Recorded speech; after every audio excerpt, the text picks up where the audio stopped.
Good afternoon, everyone, and very welcome to this online seminar where we launch our recent evaluation of Norwegian efforts for women, peace and security.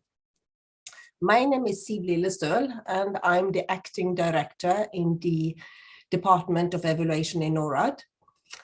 Our department is tasked through a mandate from the Ministries of Foreign Affairs and Climate and Environment to initiate independent evaluation of activities that are funded over the ODA budget. So Norway, with a country with a reputation for peace facilitation, has had action plans for women, peace and security work since 2006 and has for many years committed to being a driving force in this agenda. Our evaluation covers one pillar of the agenda, the participation of women in decision-making in peace process and negotiations and in wider peace building. The evaluation was conducted and authored by a team from our department with the input from external experts. And the team was headed by our senior advisor in the department, Javier Fabra-Mata. Henrik Thune, the State Secretary of the Ministry of Foreign Affairs, had planned to share with us his remarks about the evaluation. But unfortunately, this is not possible as he's traveling. However, the ministry is very well represented here today as Signe Gielen, Norway's special representative for women, peace and security, will participate in the panel discussion that follows the presentation of the report's findings and recommendations. The presentation of the findings and recommendation will be done by team leader Javier. So I think we should just get started. So I hand over to you, Javier. The floor is yours.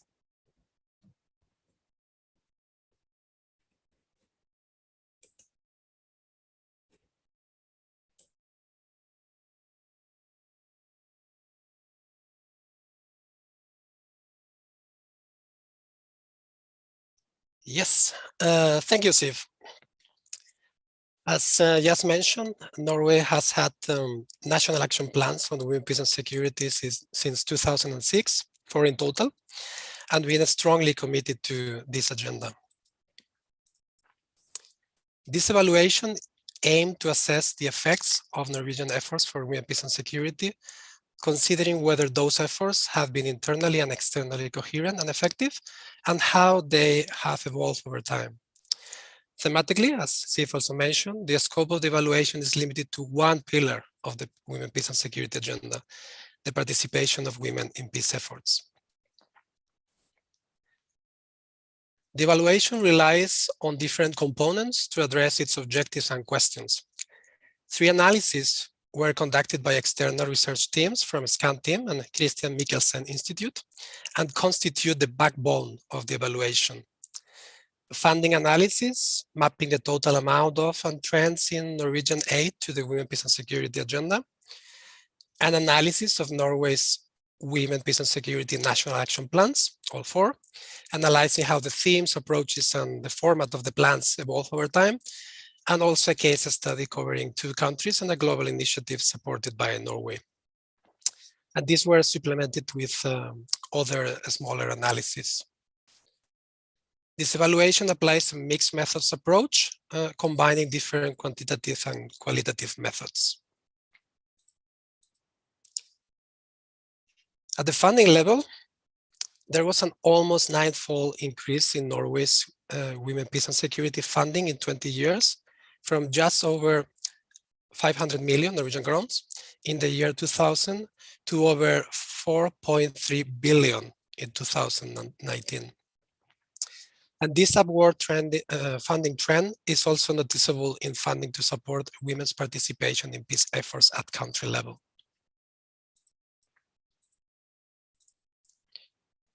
So funding trends at country level are correlated with contextual developments on the ground. For example, if you take Colombia and Somalia, the funding to these two countries has increased dramatically in recent years as a result of Norway's commitment to support the peace process and implementation of the peace agreement in Colombia, and also stabilization and development efforts in Somalia. Some of the top main recipient countries are also women, peace and security priority countries for Norway, but not all of them.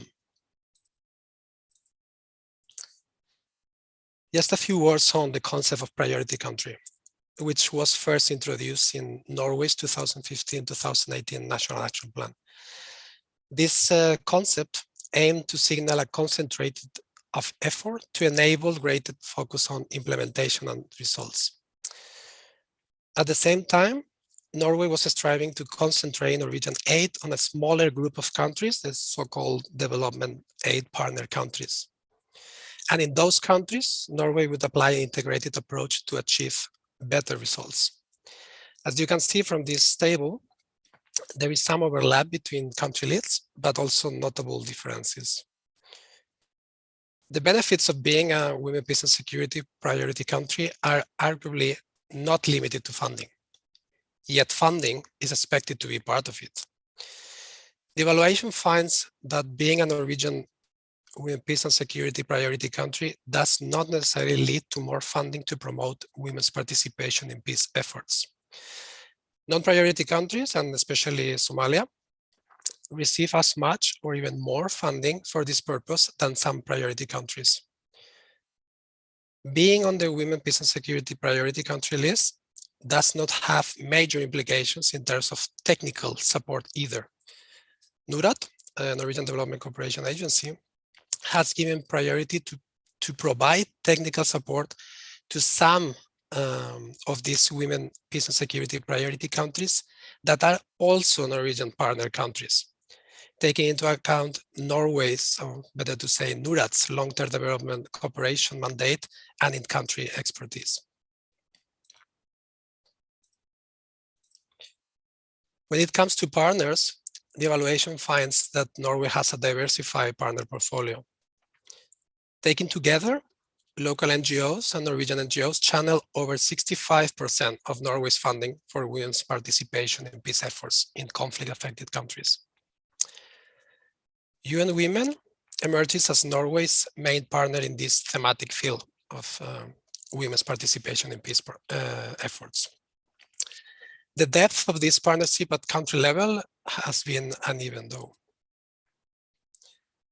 And as you can see here, civil society organizations are also a strong partner for Norway at the global level.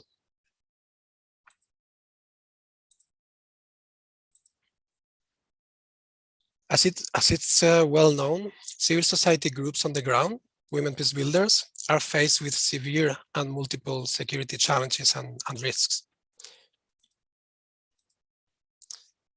Norway has contributed to put these challenges on the agenda and to mitigate them. For example, through supporting organizations working on protection. At the same time, the evaluation finds a weakness in Norway's support system for women peace builders in projects receiving Norwegian funding.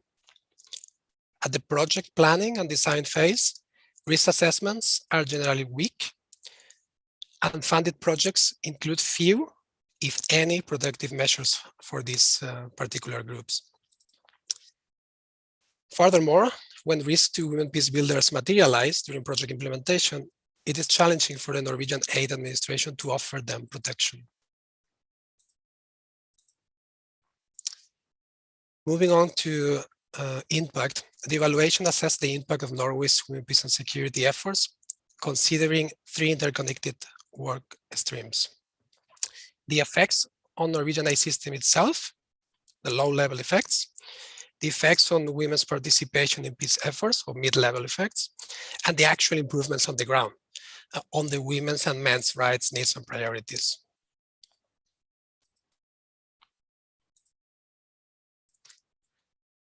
Internally, when looking at the Norwegian aid administration, the evaluation assesses effects at this level by considering 6 dimensions, which you can see an outline of these dimensions on the left side of the slide. In short, the evaluation concludes that the national action plans and the setup that arose from them has had positive internal effects. That being said, there is room for improvement. For example, in terms of coordination of women, peace and security related efforts, and also when it comes to allocation of internal resources.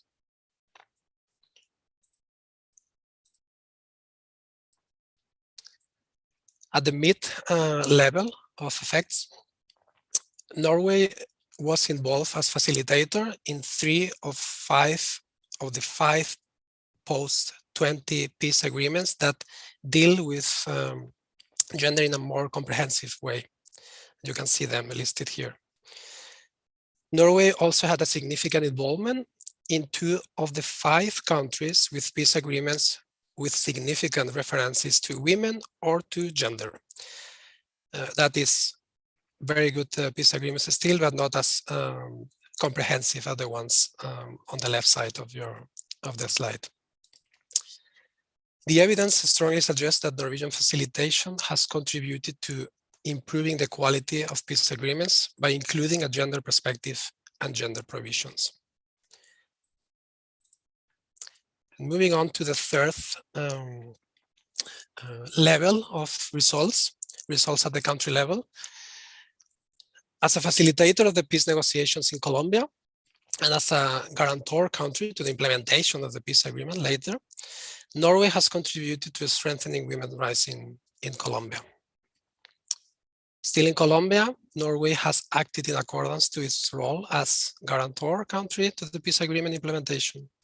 And Norway has done this by, for example, overseeing the function of institutions that were established by the peace agreement, by strengthening gender capacity and competence among the implementing partners, and also by providing direct support to civil society organizations. Sustained and diverse support to civil society appears to be a defining feature of Norwegian efforts in Colombia, but also in other countries. But as we know, civil society strengthening does not happen overnight. It requires long-term support, sometimes in the form of capacity building. And by that, we mean around peace processes, but also organizational capacity, and often facilitating networking and creating linkages and connections between grassroots organizations on the one hand, and local, regional, and national institutions on the other.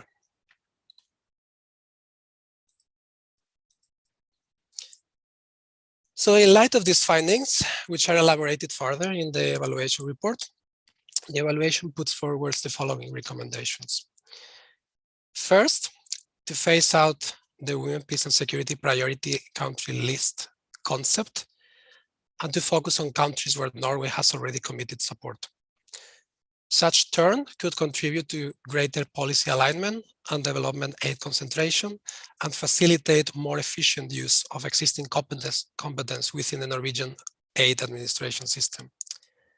Second, to adopt a strategic portfolio approach by, for example, carrying out periodic and systematic planning processes around country portfolios or matching ambitions and expectations with resources. And third, to protect and safeguard women human rights defenders. And this can be done by facilitating candid reflection internally on risk tolerance and protection capabilities, but also by taking some concrete steps, such as, for example, requesting assessments in funding applications to consider these risks from a holistic perspective, or making sure that there are earmarked budget lines in those applications for this particular. This is only a snapshot of the evaluation, and those intrigued by this glimpse at its main findings are encouraged to read the evaluation report, which is available at the Department for Evaluation's website. And if I'm not mistaken, you can also find the link in the chat. So we will now move on to the panel discussion with very prominent panelists and moderated by Antonia Potter-Prentice, to learn more about the strategies and approaches for promoting women's participation in peace efforts. So Antonia, over to you. Thank you very much, Javier. A warm welcome to all of you. It's good to see that we have around 44 people attending, I think from across the world, which is really positive. And it's my great pleasure and privilege today to moderate a discussion between, as Javier has said, some extremely expert and experienced professionals working at a number of the different levels and different coalfaces, if you like, of the women, peace and security agenda. So what I'm going to do is I will introduce each panelist the first time that they speak. We've got a few guiding questions that we'd like to ask the panelists, but overall what we're trying to do in this moderated discussion is to really unpack some of the key findings that Javier has just hinted at in this extremely rich evaluation report. I think there's no doubt in any of our minds as to Norway's leading role as a driver, supporter, champion, implementer of the women, peace and security agenda. But as he has said, there are always lessons to be learned, both for Norway itself, but also for practitioners and policymakers in other settings and working at other levels. So we'd really like to hear the reflections of the panelists, what they're taking out of the report, what they really hope Norway will pick up on, what they really hope that other actors in the women, peace and security system and the broader system of aid and development and security will carry forwards. So I think we will turn then with no further ado to our first panelist. I think well known to you all, Signe Gillen is Norway's Special Representative for Women, Peace and Security. And I know that you have been closely involved and read very intensely this report, Signe, and it would be good to hear from your very special perspective on this. What do you feel comes out of this as the key added value of Norway's contribution, reminding ourselves that what we're talking about today is specifically the question of women's meaningful participation in peace processes. We know this is not by any means the whole of the women, peace and security agenda, but it's on that we're really trying to focus today. And we'd love to hear your reflections on the major lessons for Norway that you take and that you might be able to work on within the scope of your mandate, and perhaps what you'd like to see reflected to other actors outside Norway. So Signe, please.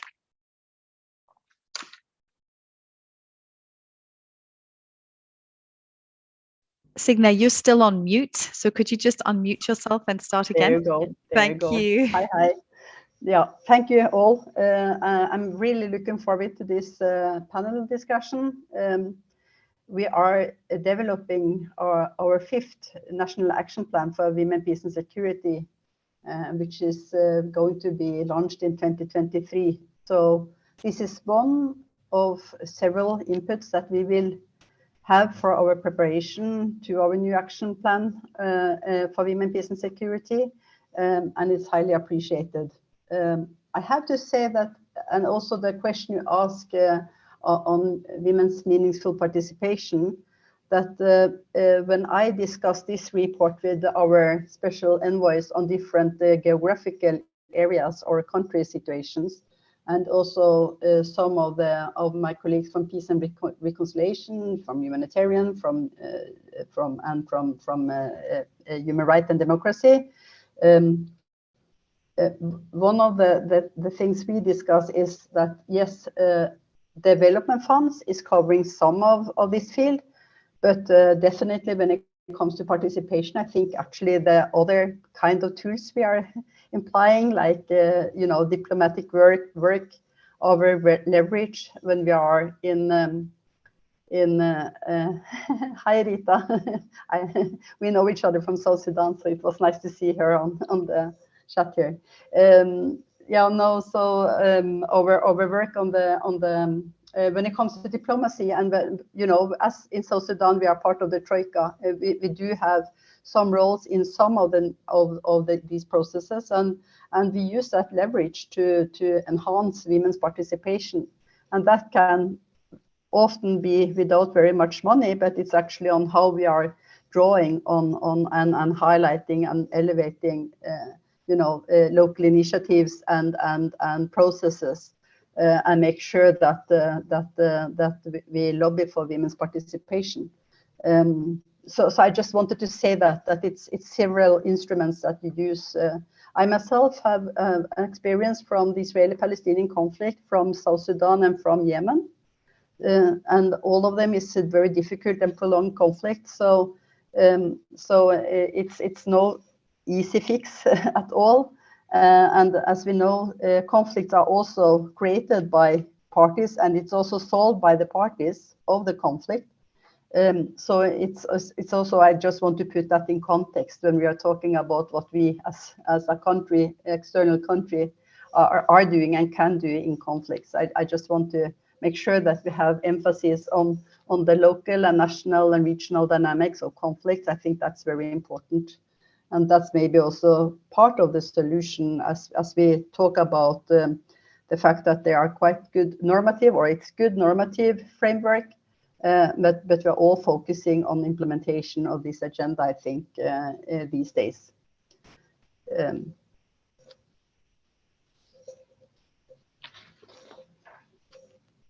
Thank you. Yeah, thank you, Signe. So I'm going to come back to you a little bit later. I mean, I think that was a really helpful reminder that, I mean, to deliver on this agenda, you need vertical, you need horizontal tools, implemented together in a smart way. And I think in a way, this is something that comes out of the report, that this is something that this kind of package deal is something that Norway is good at.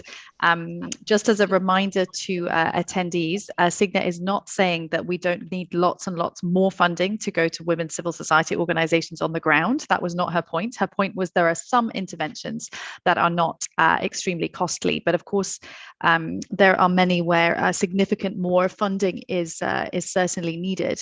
And in fact, I'm going to turn the floor now to our colleague and expert panelist Rita Lopidia. So as Signe mentioned, she and Rita have worked together. Rita is the executive director of the EVE Organization for Women's Development, which operates in South Sudan and Uganda. So a long-standing civil society partner, in fact, of the Norwegian government in many forms. And we'd love to hear from you, Rita.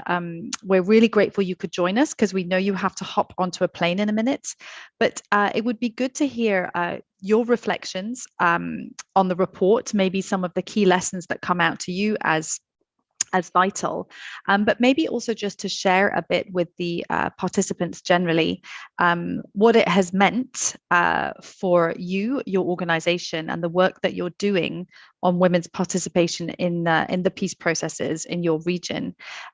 What difference has it made to work with a partner like Norway, and which of the lessons would you like Norway to really focus on in the future? So Rita, please take some time to tell us about that. Thank you.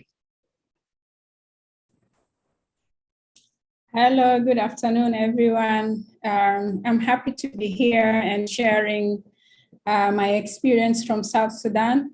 And it's also good to see Signe here.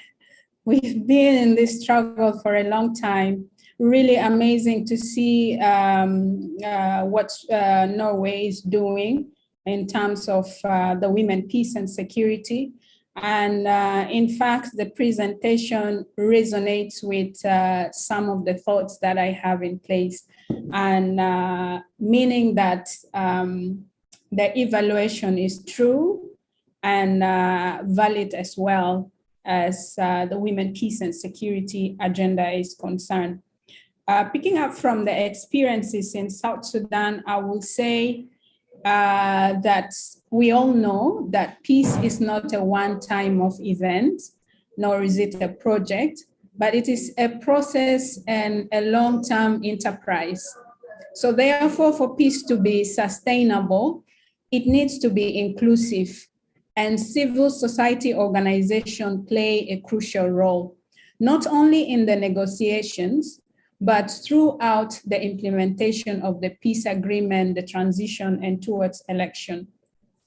So in South Sudan, similar to other parts of the world, we all know that women are largely underestimated when it comes to peace processes. And the same in South Sudan, from the 2014 to 2018 peace processes, women has tirelessly been working, lobbying for inclusion in the peace process. But eventually it yielded fruit. And we saw a number of women who are direct negotiators and then eventually became signatories. And, thanks to the advocacy efforts of the South Sudan Women's Coalition, but also the support from partners such as Troika and others in the South Sudan peace process.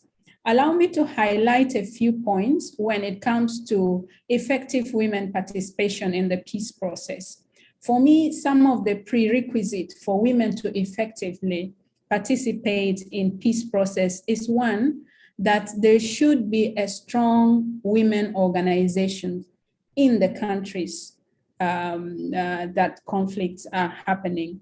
Without having strong women civil society organization, there is no way you will pick women from the streets to go to the peace table and call for women's participation. There needs to be strong women organization, and therefore this organization, if conflicts happen, they come together in coalition, they come together in groups to raise the voices of women. And secondly, these are women or organizations that are engaged at local level, at national level, in policy, and they are well informed of the state of affairs in the country. They understand the context and they have the capacity to engage.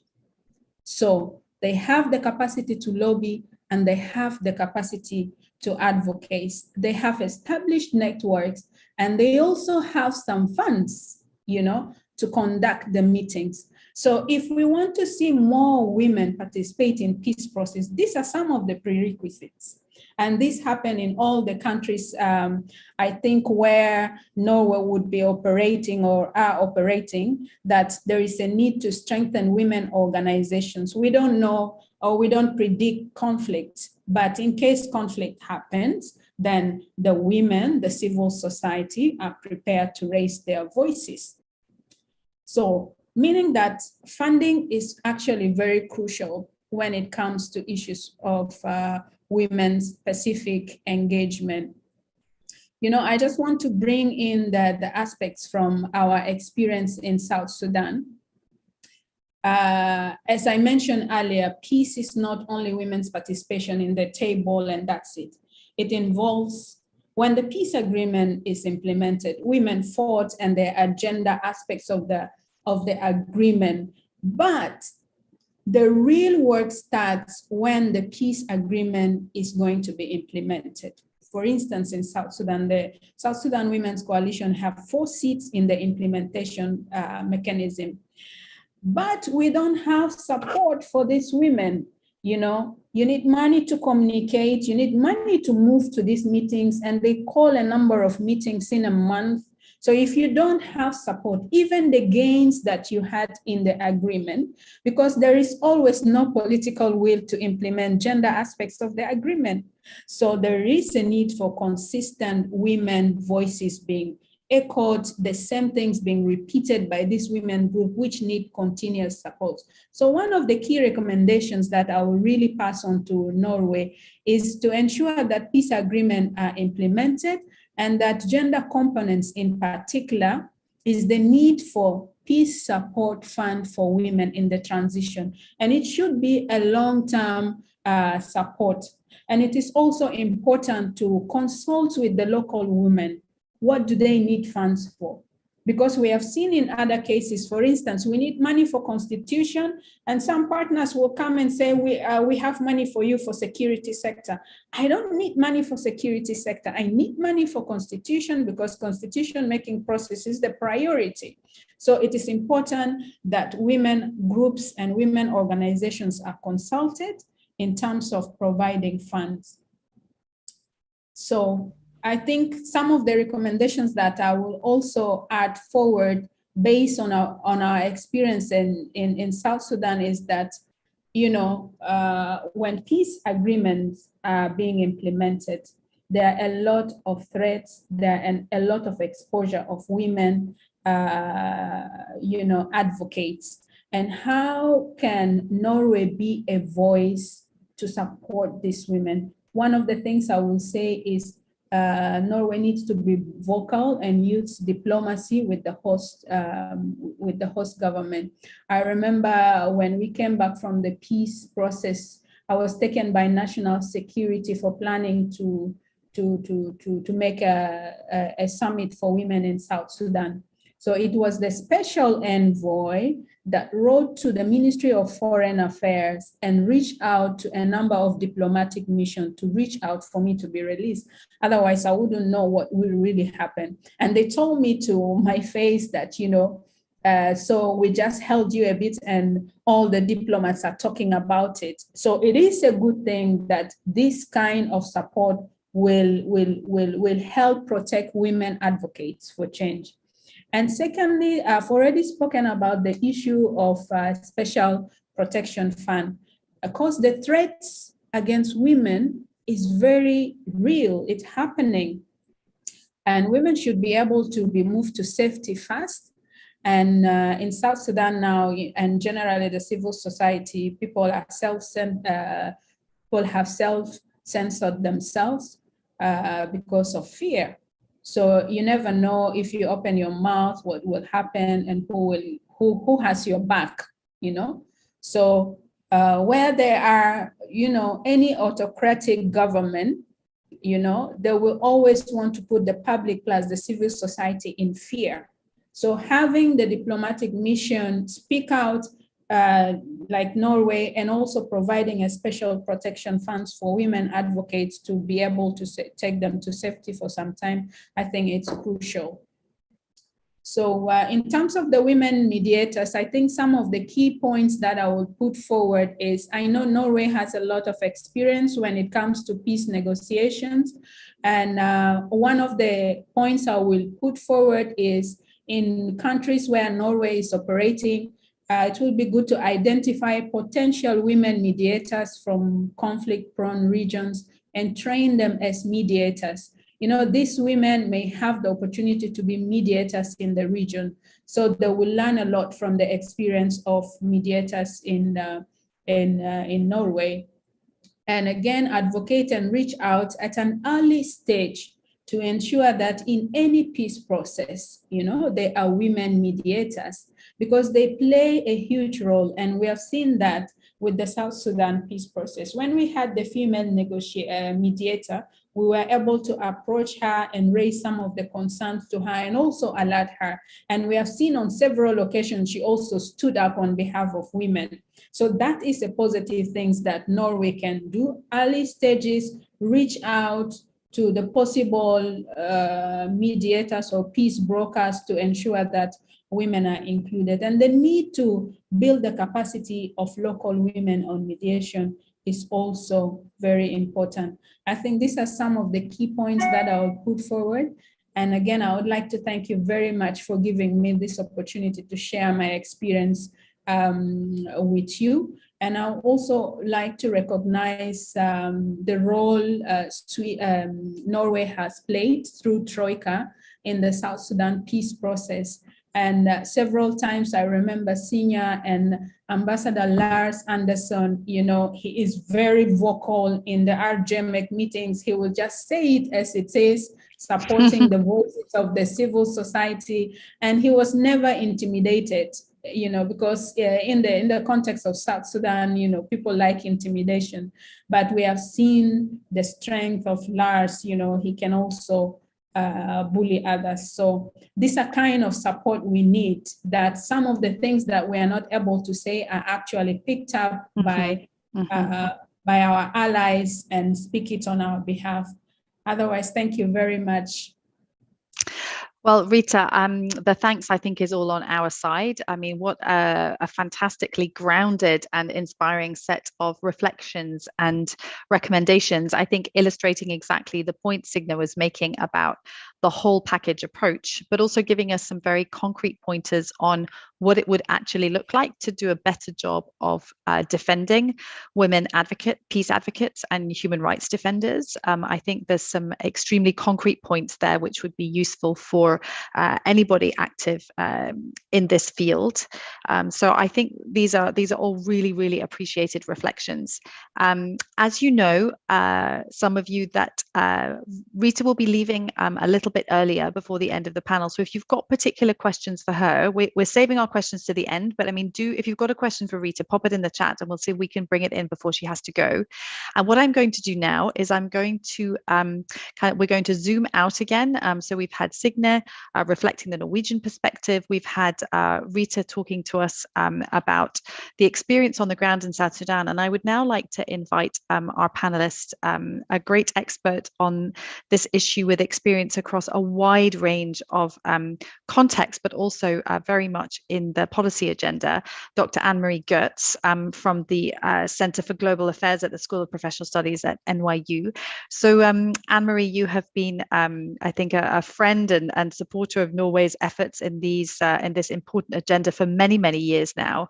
And I'd love to give you the opportunity maybe to say, you know, what you feel about what you've heard, the results of the evaluation, where you feel Norway should double down and really keep going. And you know, as you are a close enough friend to be able to also give some other kinds of advice, maybe where you'd like to see some different kind of behaviors and other kinds of ideas that might inspire other actors perhaps to try and act up to the level that Norway has achieved on this agenda. So Anne-Marie, please share your thoughts with us. Thank you so much. Great set of questions. I'd like to start by saying that it's kind of typical of Norway's modesty, in a way, this evaluation, that Norway is hard on itself, judges itself very strictly on its performance on the NAPs.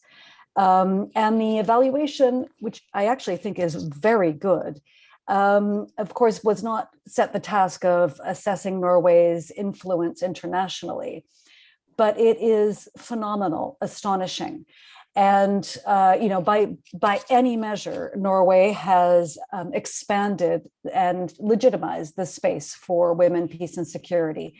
The best example of all of this was, of course, Norway's presidency of the Security Council this January, where Norway just put everything into showing how gender has to be part of peace and security, and gave voice to people you never hear or rarely hear at the Security Council, with so many briefings from civil society to women leaders at all levels of peace, democracy, and security institutions. So Norway is an undisputed leader in this field. So that's the first thing I wanted to say and make that exceptionally clear. And it's you know, extremely gratifying to see what Norway was able to do in January. And of course, now it's working with colleagues and friends in the council to amplify this message and amplify this effect, and really to kind of show up the failures or the inadequacies of countries that are not adequately addressing this issue. Now, that said, the evaluation made me think that, you know, I'm going to actually talk a little bit about national action plans.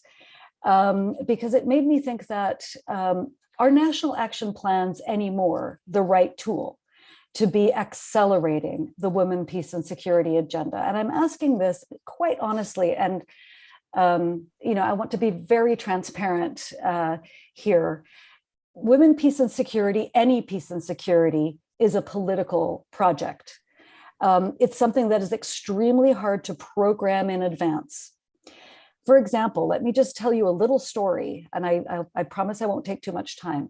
In April of 2012, in Mali, which is not on the list of countries, in April 2012, there was a simultaneous coup in the capital with something going on with a certain set of troops in the capital city in Bamako and in Timbuktu and north of Timbuktu. There was a series of raids and takeover by radical extremist groups. These things were not technically related, but it threw the country into a deeply complex crisis. Several weeks later, which is to say very, very fast, Burkina Faso stepped in and organized talks about what to do about the crisis, whether any kind of peace process would be possible, and so on. About 80 NGOs or civil society organizations in Mali received invitations to come to Ouagadougou for the talks. Not one single one went to a women's rights organization or a feminist peace organization. And actually, there are a few really good ones, really big ones based in Bamako. Not one invitation went to them. The talks started. Several women banded together, peace activists, and went to the offices of UN Women saying, what the hell? Why aren't we invited? Can we go? And the head of the UN Women office paid out of her own pocket for 4 airfares for some of these women to go. They showed up in Ouagadougou. They didn't know where the talks were happening. They had to use private connections, call up the uncle of a political leader, and so on, and got to the talks. The next morning, they weren't allowed in. They weren't allowed past security. They managed to barrel their way in. And in fact, if you look at the outcome of those first talks, there's actually quite strong gender content, thanks to them pushing their way in. All right.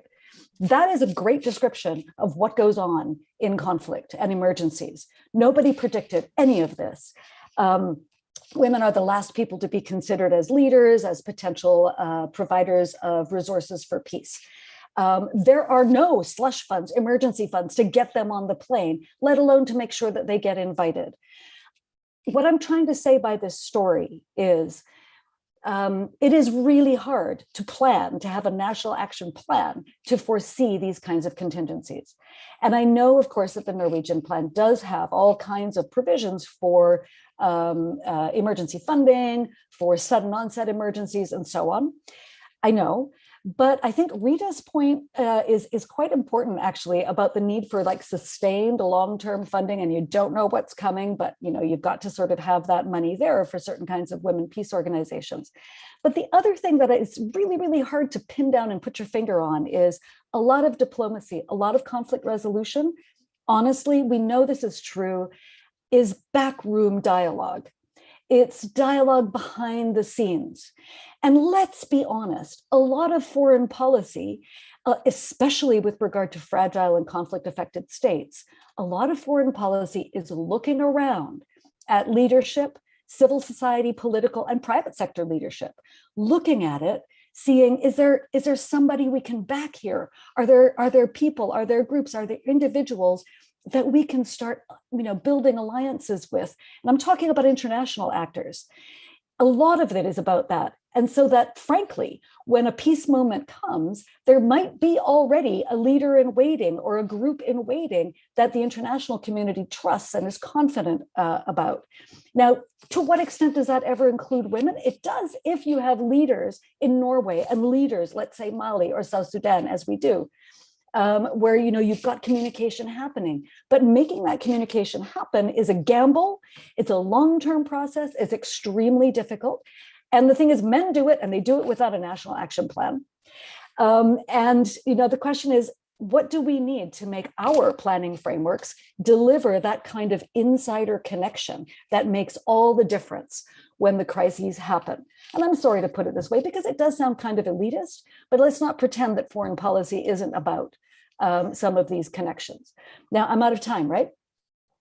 All I want to say then, I have an awful lot more to say, but I just, two points. You'll have another chance.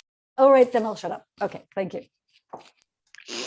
No, make those last 2 points, and then I'm going to come back to Rita, and then you'll have another chance or two at the end, and there'll be questions. But maybe you want to finish your flow. Well, I think that Norway should be proud of the conclusion on page 61. Norway's NAPs have been more successful as a framework for political mobilization than as tools of mobilizing development assistance. That is a brilliant finding, and you should be proud of it, because what this is all about is political mobilization.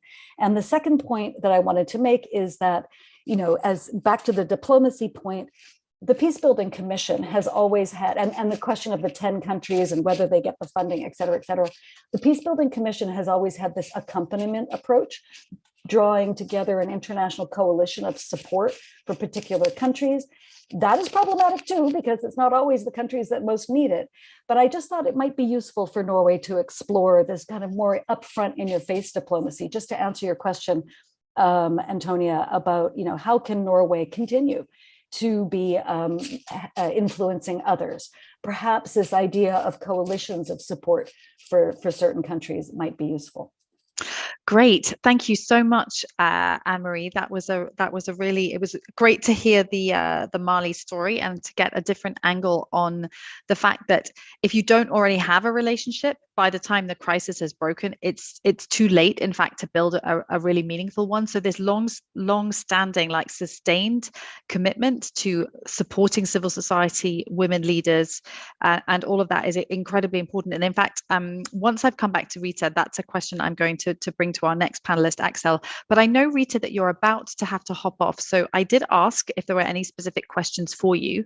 And we've got a very nice, I think, one of those juicy questions that sounds like it's technical, but it's actually political, which is around what it takes to get gendered language into an agreement. So this is a finding in the evaluation that this is something where we can clearly see a correlation between the way Norway has worked and getting meaningful gendered language into an agreement, which can then be acted upon. You already gave us the important example that we have to remember once it's in there, and if it implies the setting up of some kind of peace infrastructure, that also has to be supported in a way that women can participate and be, as Anne-Marie says, in the room where it happens. But I think the questioner would like to know if you've got some reflections on actually getting that language into an agreement in the first place. So Rita, would you like to share any reflections on that? If you are still with us and can still hear us, yeah, thank you. Yeah, I think I still have a few minutes just to respond to this question.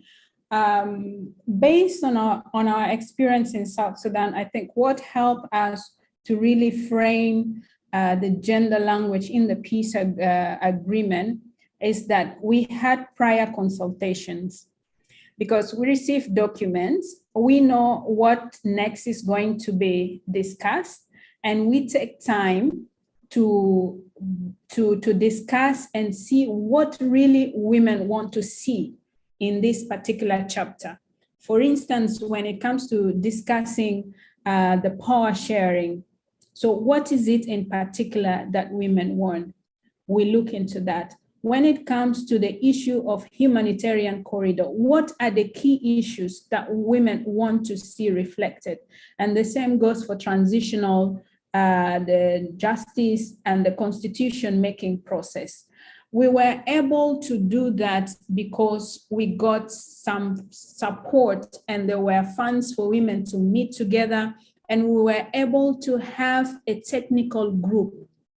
So as a few women are in the negotiation, we also had a technical team that is doing behind the scene work. So if there is something that we're not sure of, we text them, we send them a WhatsApp message, and then they reach out, they do research and get back with ideas to us. This was one way how we were able to put forward, including the language. Sometimes we don't sleep, we just sit and try to frame language that we can give. And then the second way to get gender components in the agreement is also through creating allies. Because at the peace table, you don't have the time you need to explain yourself. So you are given 5 minutes, and in these 5 or 3 minutes, you have to table everything that you have, which is not possible. So we know that some of these political parties don't even have ideas. So we sell our positions to them and tell them that this is what we want and these are ideas. So some of them, instead of just keeping quiet, they find this opportunity to raise, a key issue, and he knows that it will get, the support from the women. So making them look good, but at the end of it, we need our points to get across. And we also had good relationship with the mediators as well as the secretariat. So in our talks, in our lobby, while taking tea, you share things and you give them tips, you know, and eventually some of these things get into the document. And that is how we managed to get gender components into the agreement. Well, again, Rita, thank you. What excellent examples. I mean, talking about relationship building, but also the massive need to invest in consultation with women. And I think, you know, I was smiling at your description of political parties often not having ideas. And we know that from all of our experience working with women's groups that the ideas are never lacking, and how fascinating that you've got political parties that in fact don't have them. And if only you can put together the people with the ideas with the people who've got a seat at this point at the table, this is a real way forward. So that was a really fascinating and again very, very content-rich answer from you, Rita. I know, Signe, you had your hand up, so I'm just wondering if you wanted to speak to that before I give the floor to Axel. Did you want to comment on one of Rita's points? Yeah, I just thought I should say to Rita, because you are leaving the meeting for another appointment, that that a special window for protection of human rights defenders and women peace builders was launched in January when Norway was in the Security Council as the presidency of the Security Council, and it's part of the humanitarian fund. So I just wanted to mention that you know, the evaluation is till 2000, but we have been working a little bit on these issues since then. So thank you. Thanks a lot, Signe. That's a very positive development. So we hope the word will be spread about that, and that other donors will also take that on as a really important chunk of money and mechanism to protect. So I'm going to turn the word now to our colleague Axel Martin Aronsen. He's a senior advisor for CARE Norway, with plenty of women, peace and security experience. I think a lot of country experience, particularly in some fascinating and challenging conflict-affected countries like Somalia, Afghanistan, and Myanmar. And we'd love to hear a bit more from you, Axel, on this question of what sustained support to civil society really means. Like, what is really effective? How do you find out who are the most legitimate and inclusive and well, not just in the case of this agenda, but I was going to say feminists, leaders across civil society. So perhaps you could combine some of your reflections on that with the points you would like to make about the lessons that you find most resonant from the evaluation study. So please, Axel, the floor is yours. Yeah, absolutely. Thank you very much, and it's really, thank you for the opportunity to participate. It's an important topic, and it's an honor to be on such a distinguished panel, I have to say. Like the first thing I would really like to sort of pull out of the evaluation report is these the three factors critical to the inclusion of gender references in peace agreements, and it mentions women's representation in peace negotiations, women's representation in legislature, and then lastly, the strength of women's civil society organizations in conflict areas. And in my mind, for the first two to be effective, I think the strength of the civil society organizations needs to be sort of an underpinning of that representation at other levels as well. And a part of that is and this has been mentioned before, both by Javier and by Rita as well, this sort of sustained support that it's you know, both predictable in its, you know, that it's consistent, but also in its flexibility and in its grounding in sort of a local context analysis and a continuous dialogue and analysis, both sort of conflict analysis, but also a gender analysis of these areas where we're working. I think those are some really sort of vital points. And then just looking at in the Myanmar context, for example, with the quite dramatic developments that we've seen for the past, you know, just over a year and a half. And we see in our programs, for example, I mean, what is what is really sustainable is the civil society support to women's organizations, and also how vital it is to treat those, to have sort of genuine partnerships, and to be very sort of conscientious of the legitimate, that you build capacity, but you also need to help these organizations build local legitimacy. And in that, I think it's really important to look at what are the organizational priorities of these organizations, because they are always grounded in real needs on the ground, and to be able to support those and be flexible to the sort of shifting nature of those, I think is extremely important. And in that respect, Norad has been, and Norwegian government has been, fabulous. My experience in the Myanmar context is completely shifting a program and really allowing local civil society and women's organizations to respond to those needs. And I think that is laying sort of also a strong foundation for women's organizations to really play an important role in whatever comes after the current situation.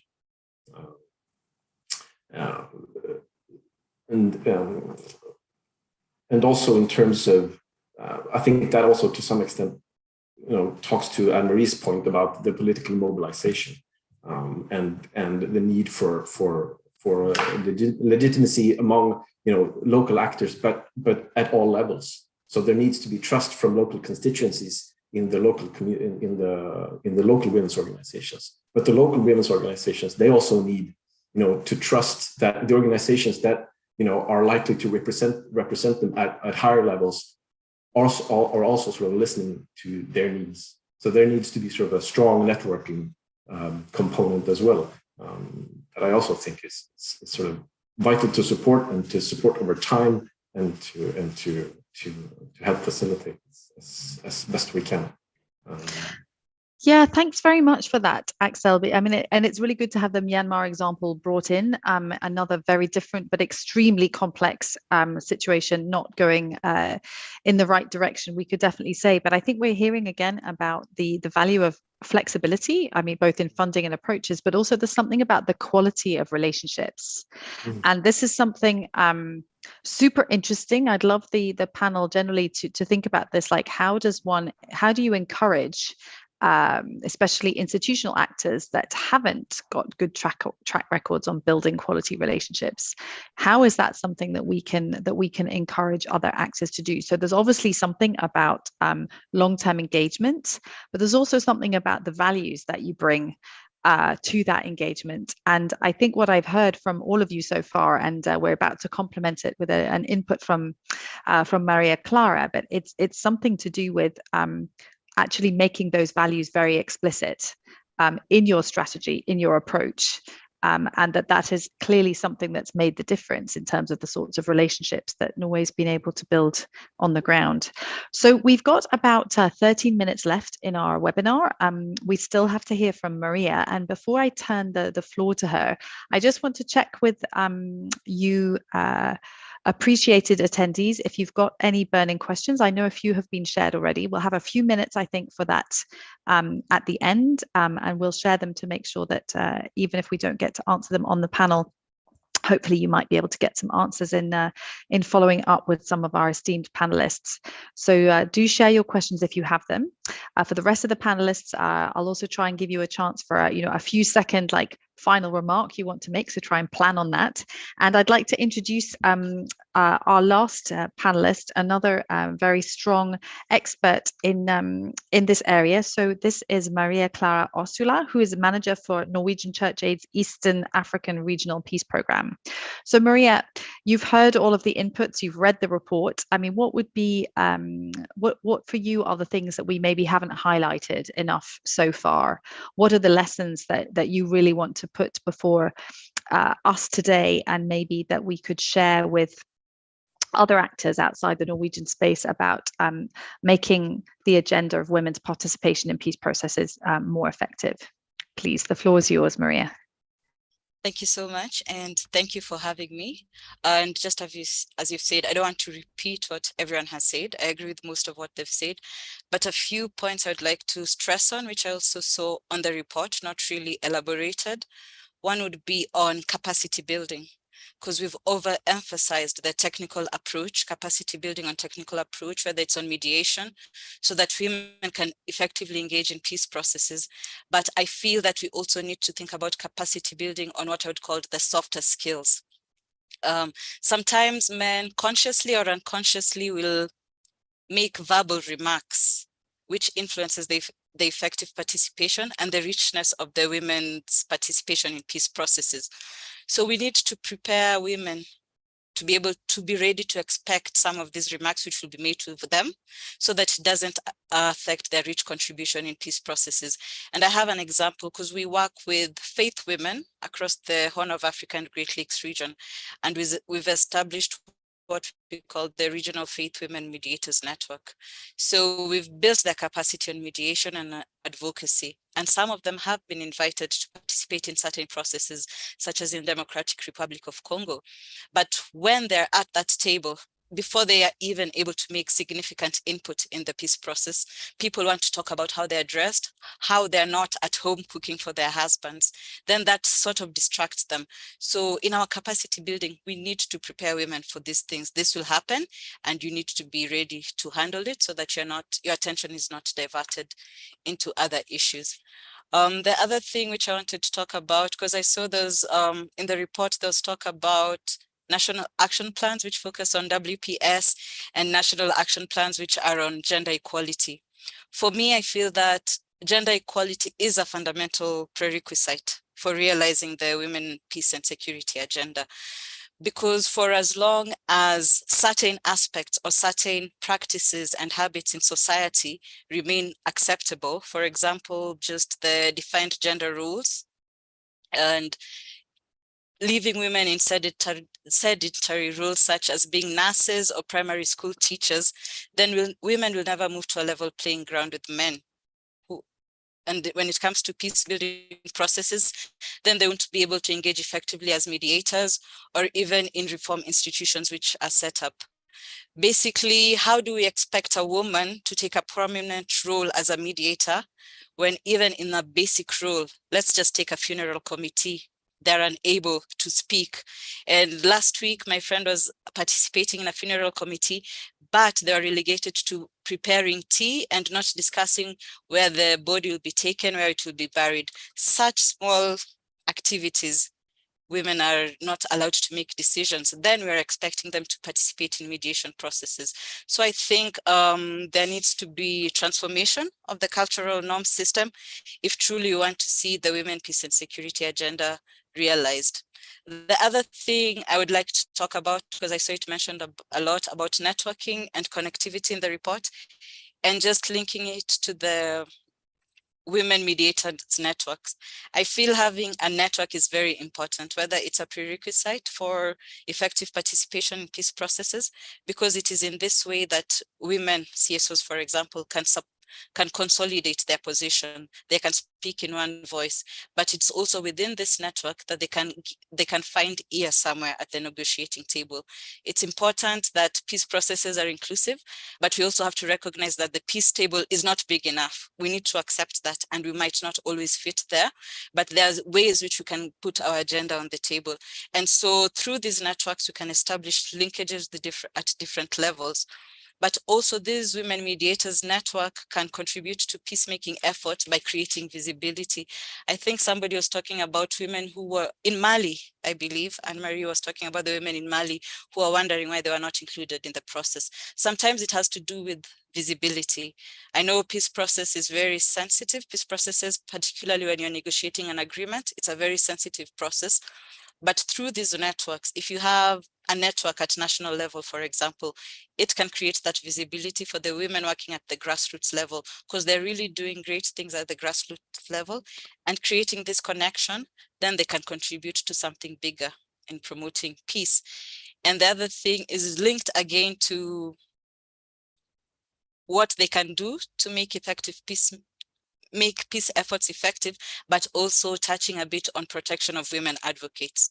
Because what, again, we've done with the Regional Faith Women Mediators Network, in certain instances, like in 2018, when the faith women in South Sudan were not able to bring certain issues forward on the peace agreement, we mobilized the women from the neighboring countries. So Kenya, Uganda, Ethiopia, and Sudan. Now they are the ones who took forward the issues of the women. So the women don't feel that they're going to be at risk. So basically, these networks can help in advocacy, and they can also be a support base for women mediators. I think I will stop there for now. Thank you. What an excellent compliment to what we've already heard. I mean, I think your point about the fact that we must not think that just because there have been some impressive improvements in delivery on some aspects of the women, peace and security agenda, that we have made the mega strides we need to make towards gender equality, and that we're not operating still in an atmosphere where frankly, sexist and discriminatory attitudes are extremely common. I mean, I think that's a really, really important reminder that we shouldn't get too starry-eyed. I also think, Maria, you made the point really well that Rita had brought out as well, which is that creating meaningful visibility is really, really important. And in fact, this can play, when handled the right way, into the protection agenda for women advocates. So I think these are some really powerful points. We've got 10 minutes left. I have a couple of questions to share. So what I'm going to do is I'm going to share those questions and then just give each of you a chance to reflect on the question if you would like, and if not, simply to wrap up with your one takeaway thought, reflection, or piece of recommendation that you'd like to leave our participants with today. So I'm going to ask Axel first, Maria, then if she wants to add something, then Anne-Marie, and then we'll finish with Signe, because I feel that Norway should have the last word on this great report and this really important piece of work. So just to share, it's a very interesting and sort of broad-ranging question around the effect of feminist foreign policy. Do we think that the feminist foreign policies that have been adopted have actually made a difference in terms of, certainly of Norway, but of other people's abilities as well to implement the women, peace and security agenda? So I think that's really interesting, because we're talking all the time, we're talking about the connection between politics, policy, and practice on the ground. So that's a really interesting one. A specific question for you, Signe, about whether we're going to be looking, whether Norway is going to look specifically at its own efforts to support women's engagement in negotiations and discussions in Afghanistan, a particularly depressing case. So it would be lovely if you could touch on that in your final reply. But up to you if you want to answer those questions or simply share your closing thoughts. So I'm going to come first to you, Axel. What would be an answer or a closing thought you'd like to leave us with? No, I think what I would like to leave with is I think we need to think about, because women are organizing always and everywhere. And I think it's it's up to us to find the structures to accommodate them, rather than them having to accommodate our sort of quite narrow funding structures. That goes for my organization as well as a lot of others. And I think that is sort of something that collectively we need to sort of work going forward, and that there is a lot of legitimacy at that grassroots level that I think we are missing out on, because we are picking the low-hanging fruit, and we are sort of surveying the area, and we see who is, many times we see who are raising their hands, but we should definitely look at those, but we should also look at, more deeply at who we think needs to be at that table and needs to get the capacity to be on that table. So sort of keeping two thoughts in our heads at the same time, and this sort of, and work in genuine partnership. I mean, this sort of, us contracting somebody to sort of fulfill to check our boxes, not okay. Not okay, and we need to move out of it. Great, thank you, Axel. So our strategy and policy we should only hold on to it when it's actually serving a purpose. And if it's not responding to the needs that we know are being expressed on the ground, then okay for us to change it. And meaningful relationships actually matter. Maria, what's your closing thought? There are two, but they're brief. Good. The first one would be just for third parties and Norway as well. I just want to say that let not women's participation in peace processes be something that male actors do because there's support for it. Like because there's funding for it, then we'll accept the women to participate. There needs to be a change of mindset. There needs to be accountability put in place so that it flows through. And it goes back to what I was talking about, gender equality. Then the other thing is that, again, on protection, we need to challenge the narratives on women leadership. I'm from Kenya, and recently we got one of the candidates, because we have elections in August. So one of the candidates chose their running mate as a female, the first female. But the narrative is Iron Lady, a hard woman, a woman who's like a man. Why is it that when a woman is principled, she's being compared to a man? We should just appreciate it should be a desirable human trait to be principled. And so we need to start changing that narrative of principled women. So then again, that doesn't make it seem like women are challenging men in a negative way. That's my Yeah, that's great. And I think that goes alongside with that call we already heard from the panel about, Norway can be an activist state. I mean, it's already been quite far out in front and can go further, and we should not shy away from the transformational agenda. So 5 minutes left, so 2 minutes each for Anne-Marie and Signe. So Anne-Marie, what can you pack into your 2 minutes to wrap up our discussion? It's been almost 25 years of the Women, Peace and Security agenda, almost a quarter century. And I think we are in a historically amazing moment where we have a critical mass of femocrats, committed feminists, men and women in foreign policy in some countries who have historical memory, who have connections, and who can actually move the agenda via their political leverage, people like Signe, in fact. So I wonder whether Norway has the guts right now to question whether national action plans are indeed the way forward. Feminist foreign policy is one direction which generalizes the national action plan. That may be the way to go, but feminist foreign policy cannot be performative, ritual, and symbolic. It has to address the serious contradictions involved with being a partner with Saudi Arabia, frankly. And with other kinds of countries that don't advance women's rights. So does Norway have the guts to seize this historical moment to say, well, maybe national action plans have had their day, and now we move on to generalizing women, peace, and security across everything the foreign ministry does? Excellent. Thank you, Anne-Marie. So a nice challenge for you to finish on, Signe, maybe feminist foreign policy, Afghanistan, and should we abolish NAPs, and anything else you would like to finish us off on. So Signe, please, the floor is yours.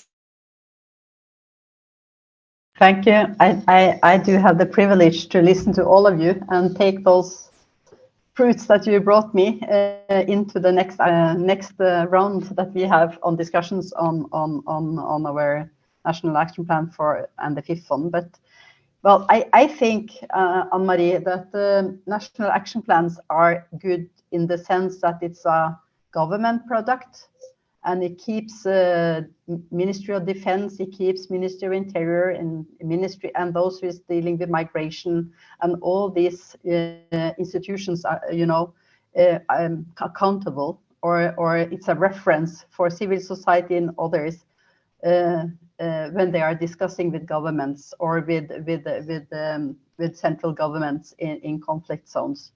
I think it's and also in other places. I mean, that's the basic benefit. I see that in Yemen they just launched their national action plan in 2019, and they are now working on the implementation of it. And you see that there are different actors that is engaged, which is outside of the civil society as such, but still very important for the civil society to approach, to lobby, and to have dialogue on if you are focusing on human security, I mean, and in the end of the day, this is all about the right to secure your own future when you do have conflict around you. So I think it's interesting and provocating question you have. I think it's something we should reflect on. But one of the benefits the national action plans do have is actually that it's stepping outside of only women organizations, and it keeps some of these ministries that is dealing with peace and security, or especially security, and also have the right to use force. They have to be accountable somehow on this agenda, and I think that's a big benefit. Thank you. Thank you so much, Signe. Well, we have come to the end of our seminar launching the Norad evaluation of 20 years of Norad efforts on women, peace and security. I want to thank our panelists from the bottom of my heart. I mean, it is such a pleasure to have a conversation with such experienced, passionate and really smart advocates and experts on the issue. I mean, it does make you think if you've got this kind of level of commitment and brain power behind an agenda item. No wonder we have been able to make the progress that we have.